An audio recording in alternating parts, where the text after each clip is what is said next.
Ito ang kakaiba mga tropa. Chicken wings dinakdakan.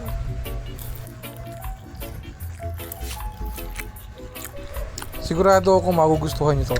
Tara, lutuin na natin.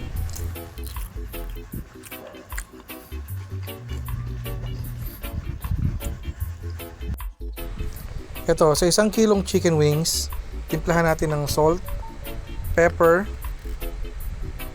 chicken powder, garlic powder, crispy fry, konti lang, pampalasa rin yan. Mekos-mekos lang natin, sabi ni Mr. Nobody. Yan, mekos-mekos lang. Tapos, lagyan natin ng all-purpose flour at saka cornstarch. Yan, para malutong. Tapos, mekos-mekos lang ulit. Mekos-mekos lang yan, sabi ni Insan. Tapos, cold water.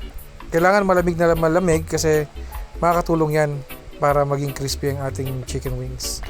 Tapos tabi muna natin saglit. Maghiwa tayo ng mga kailangan natin like yan, sibuyas at iba pang mga ingredients. Panoorin nyo na lang. Madali lang to. Sigurado ako magugustuhan to ng pamilya nyo. Kahit mga bata pwede rito. Kasi kontrolado nyo naman yung anghang eh.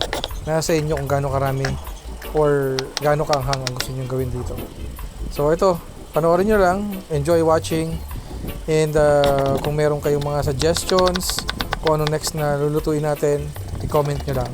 And kung nagustuhan nyo itong video na to, pa-like na rin po, pa-follow, para pag dumami na tayo, mamimigay tayo ng mga loads and merch na kung anong po pwede.